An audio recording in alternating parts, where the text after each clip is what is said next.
Welcome back, beautiful, beloved souls. My name again is Gem Stone, and I'm a psychic medium, and I'm an author. And we're continuing the series about my life, a life surviving abuse and violence, my story. We're on to episode 2.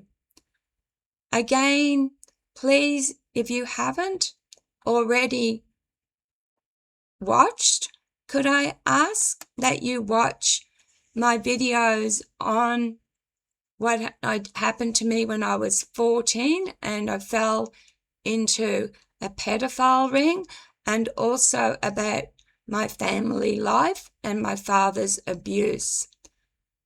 Content warning before we get into episode 2, running away and falling into predators. This video discusses sexual exploitation, violence, and trauma experienced during my teenage years over 50 years ago. Viewer discretion is advised. I'm sharing this as part of my life story and in the hope that speaking openly may help others understand how vulnerable young people can be when they grow up in unsafe homes. Introduction. In the last episode, I talked about growing up in a house filled with abuse, fear, violence, and chaos. By the time I reached my early teenage years, home didn't feel like a safe place. It felt like something I needed to escape. When young people grow up in environments like that, they often go looking for belonging somewhere else. Unfortunately, the world can be full of people who recognize that vulnerability. This is what happened to me. Being a young teen without guidance. When I was about 14 or 15, I started spending more time away from home.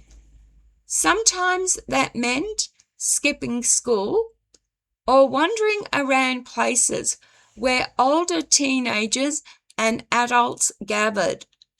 There were no girls living nearby, and I didn't really have safe friendships.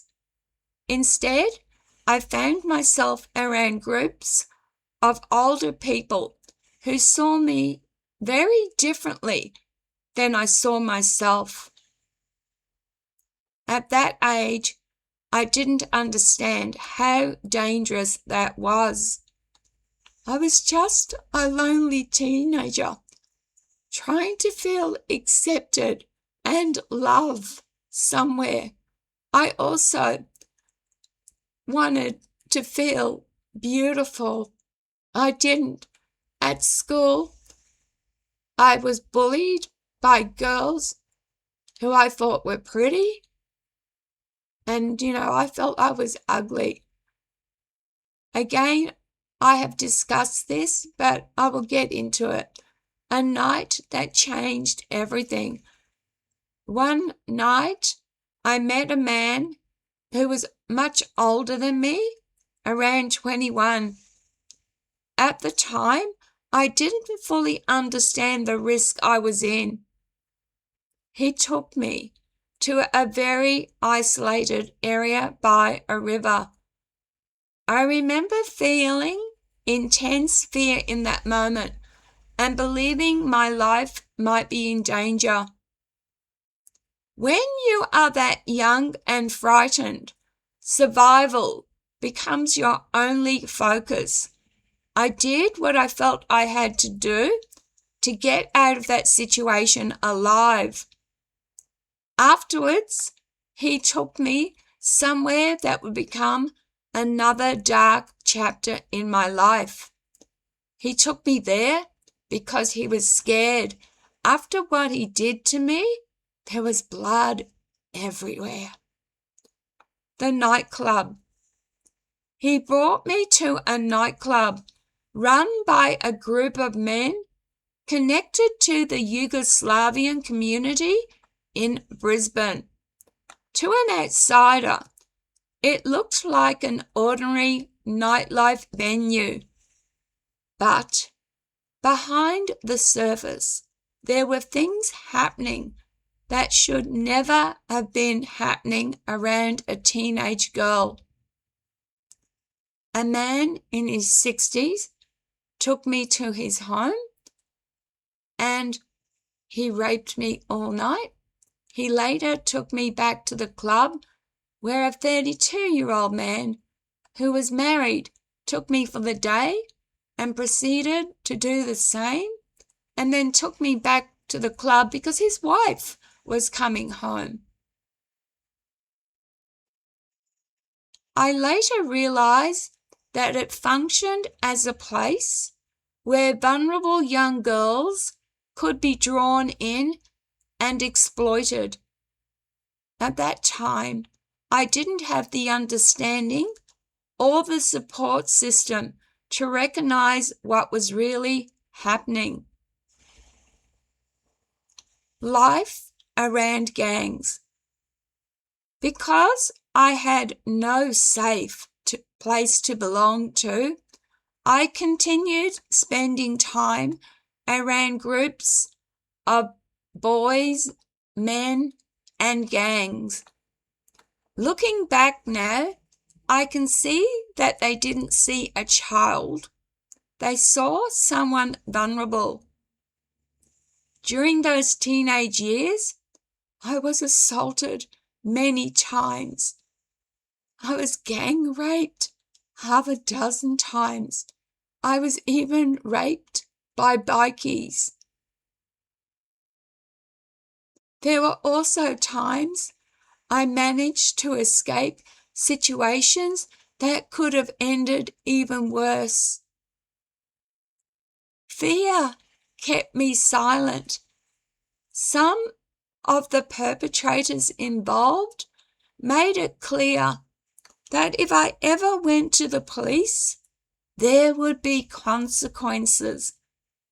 So I said nothing.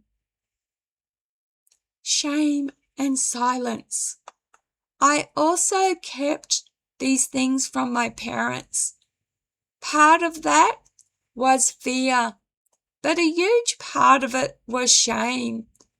When you grow up being blamed for things that were never your fault, you begin to believe that somehow you caused what happened to you. So I lied about where I had been and what was happening in my life. Inside, I felt completely alone, and there were times I even attempted self-harm and suicide. Trying to escape. By the time I was 19, I was desperate to get away from my family and the environment I had grown up in. I married young, hoping that starting a new life would give me the safety and stability I had never known. But trauma doesn't disappear just because you move somewhere new. At 21, everything caught up with me and I had a mental breakdown. Going back to England. As part of trying to recover, I travelled back to England to visit relatives. I hoped being around family might help rebuild myself. Instead, I found myself in another painful situation. An uncle who was twice my age began a relationship with me that crossed boundaries that should never be crossed within a family. At that point in my life, my sense of self-worth was almost non-existent. After years of abuse, I didn't believe I was beautiful or worthy of love. So, when a man showed attention, I confused the attention with affection. Looking back now, I understand that what I thought was love was actually just another form of exploitation. And later we're going to get into the series. I was also raped at 26 by two men who lived in the flat beside me. The rapes never stopped, and we'll get into it. I will share later what happened to me at 31 when I worked as a counsellor at a jail. But let's do reflection. One of the most tragic effects of childhood abuse is how it shapes the way you see yourself. When you are taught early that your boundaries don't matter, you can grow up believing that being used or mistreated is the price of being accepted. It took many years for me to understand that none of these things were my fault. In the next episode, I'll talk about how these experiences followed me into adulthood and how cycles of violence, abuse, and addiction later in my life continued to shape my life. But eventually, there would also be a turning point. Please stay with me, please, because there are quite a few more times that I will share my 20s and 30s. I will share how a work environment turned into unsafe practices and what happened to me. And again, I want to thank everyone for listening. And again, to say to people, if any abuse or violence has happened to you at any stage in your life, you are not broken. Please reach out for support and help. You are worthy.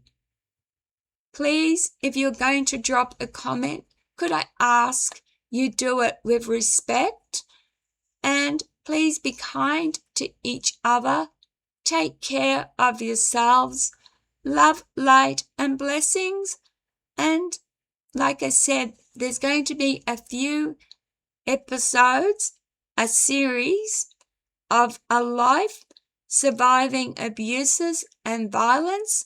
I am 65, so we're going to go through quite a few.